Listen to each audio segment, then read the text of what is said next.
Aí agora eu vou pro minuto 17,6, que eu acho bem interessante essa discussão. Como office boy, vai te permitir aí tendo contato nas companhias ou nas áreas da companhia e ir crescendo. Eu vou dar um exemplo para você que é um super bacana, que acho que pode inspirar todo mundo aqui na roda, né? O fundador do BTG começou como office boy no Bradesco.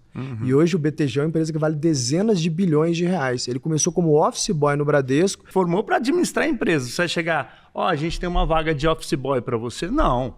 Eu estudei para chegar naquele ponto. É claro que o cara, quando não está preparado, você não tem preparo para você ser o gerente. Você vai começar como office boy. Mas a gente, quando estuda, quando busca preparação, você quer um emprego que seja cabível com o tempo que você investiu em faculdade, o tempo que você investiu de estudo. Você quer que vale a pena. Se eu chegar ganhando pouco... Você quer o tempo que você investiu em faculdade, você quer o tempo que investiu, né? Essa fala que me chama atenção.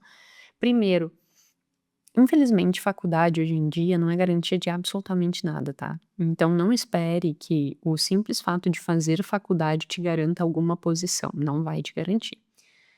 Segundo fato, mesmo que garantisse, infelizmente a educação está cada vez mais precária. Então, um profissional que sai da faculdade, ele sai completamente cru, sem capacidade nenhuma de fazer quase nada.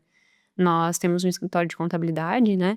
E a gente percebe assim, e eu mesma já trabalhei em instituição, como eu já disse várias vezes, e o que a gente percebe é que a pessoa que faz faculdade, ela vem quase com o mesmo nível do que a pessoa que não faz faculdade. É impressionante, assim. E triste, eu fico muito triste. A qualidade é péssima. As faculdades não ensinam o básico. E o que ensinam de básico, por vezes, ensinam errado. Então, assim, não é porque tu fez uma faculdade que tu tem garantia de emprego. E aí, voltando a outra fala, né? Se eu fiz uma faculdade de administração, não vou querer começar como um office boy. Isso é uma questão bem importante de ser percebida. As pessoas, e aí o tema central ao qual foi introduzido é que quem quer sempre arruma trabalho, mas ninguém quer começar de baixo. E assim, é muito realidade que isso aconteça. As pessoas, por vezes, elas não estão dispostas a se desenvolverem. Elas acreditam que elas têm uma determinada competência, porque fez uma faculdade, por exemplo, e ela quer o reconhecimento daquilo que ela, entre aspas, já tem. Só que assim, empreender é um negócio extremamente arriscado, tá?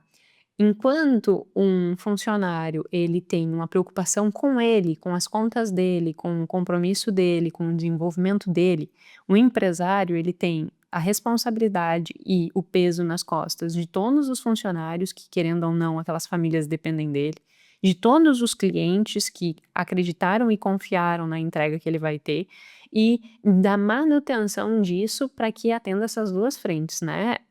Quem depende dele para trabalhar e quem depende dele pelo serviço ou pelo produto que ele está oferecendo.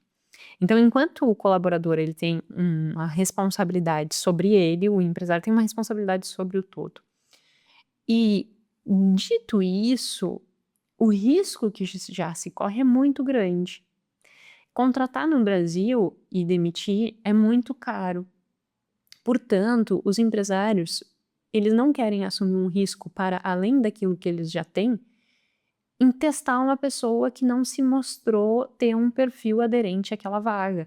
Então, o que vai acontecer? Se eu abro uma vaga de analista, já aconteceu aqui comigo, eu abri uma vaga de coordenação, e uma pessoa que era analista me disse assim, eu quero a vaga, eu quero participar do processo seletivo.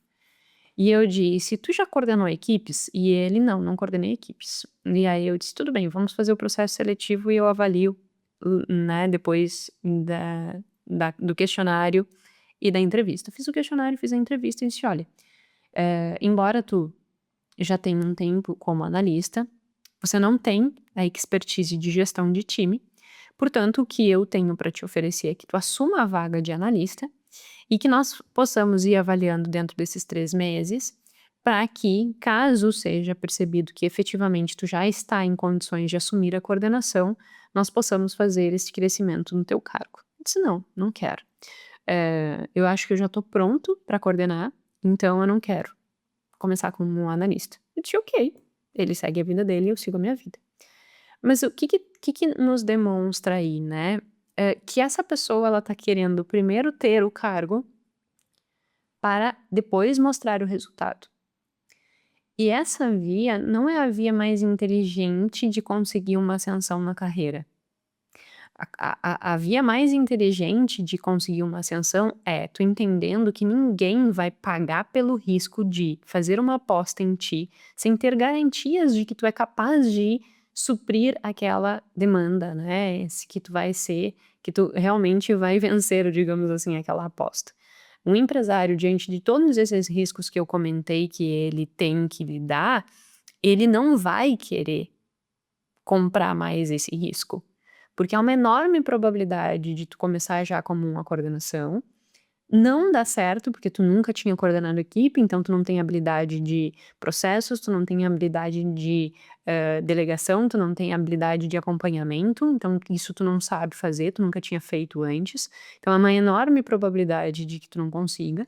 E neste ponto, se tu entrou já como coordenação e não deu conta, não tem como tu voltar para analista, e isso não funciona, né? Porque daí tu já perdeu a percepção diante dos outros ali, né? Tu já perdeu a autoridade diante dos outros, então essa pessoa teria que ser demitida.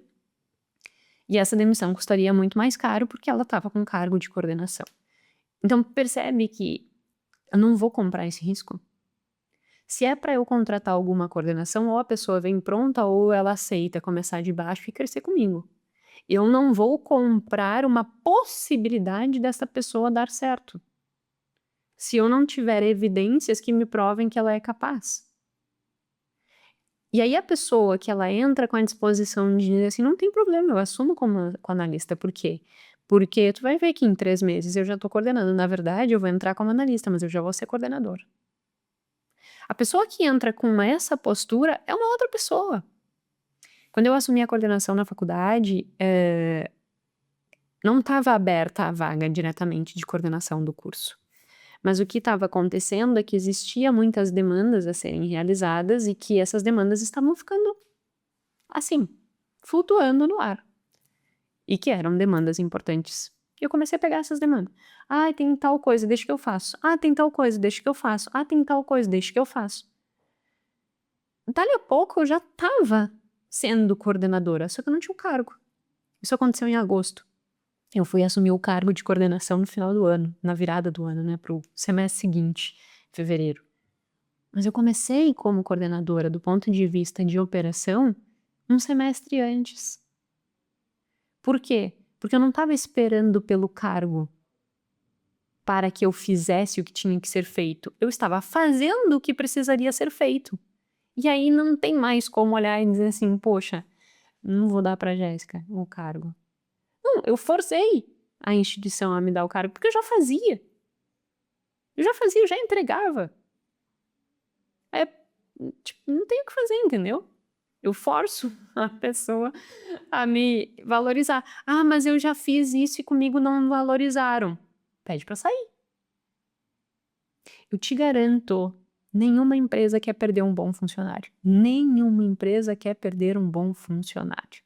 Se você está dando o seu máximo e você está entregando resultados e você não está sendo valorizado, converse. Porque nenhuma empresa quer perder bom funcionário.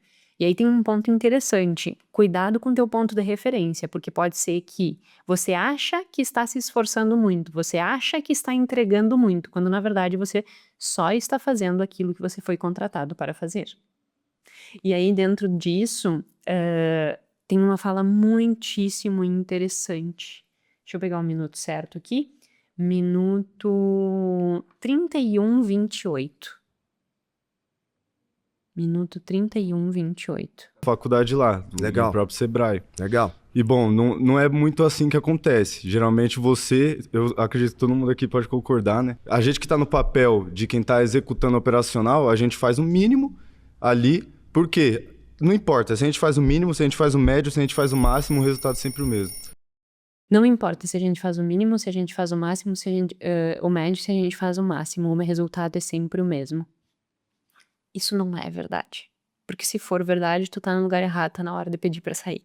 Mas o que tem por trás do ponto de vista de crenças aí, que é muito interessante nós analisarmos? Essa pessoa comprou uma verdade absoluta. Independente do que eu faça, independente do esforço que eu empregue, eu não serei valorizada. Qual é a consequência comportamental dessa cabeça?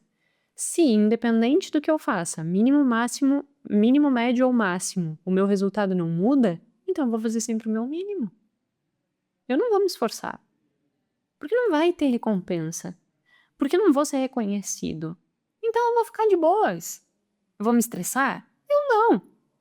Então, percebe que essa crença, independente do que eu faça, não vai mudar meu resultado, me leva para um comportamento, que é não fazer nada além do operacional que me foi indicado a ser feito. E aí, o que acontece é que essas mesmas pessoas muitas vezes olham e dizem assim: "Ai, eu não cresço na carreira. Ai, não acontece nada comigo".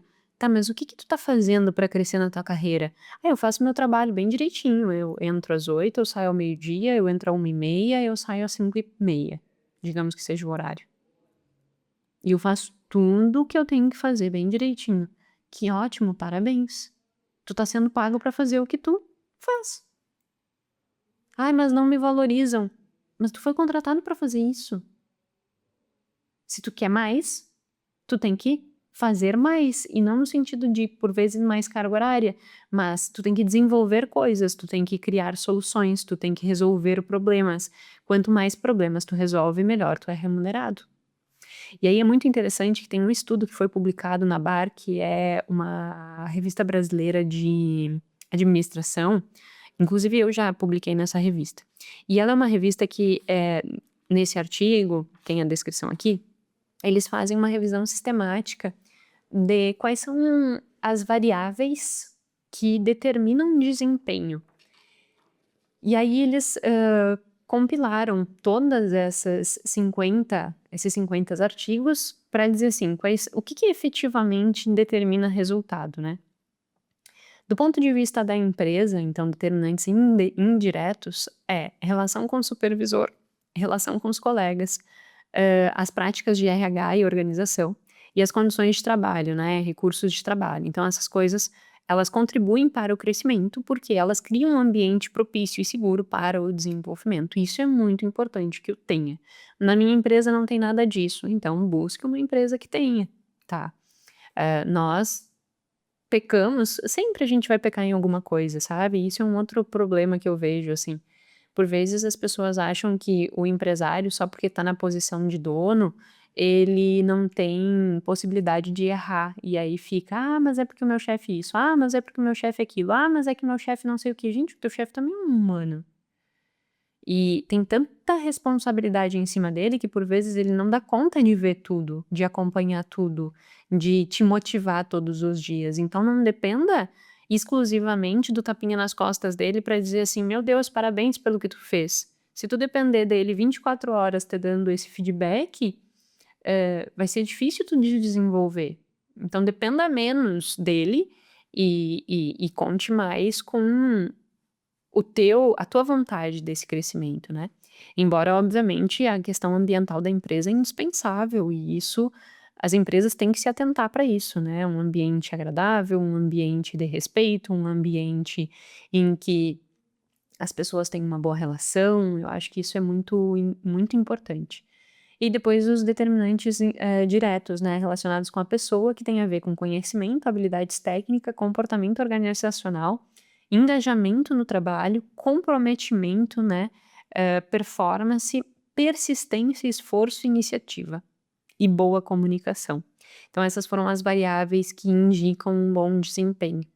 E aí para ver, né, quando nós falamos nessa crença, independe de se eu entregar o mínimo, o médio ou o máximo, eu vou ter o mesmo resultado, essa pessoa não está apresentando esforço, não está apresentando iniciativa, não está apresentando persistência. Portanto, ela não vai ter resultado, entendeu? Então, eu preciso ter essas variáveis para que eu tenha esse crescimento. E isso que esse artigo sinaliza, que é muito interessante.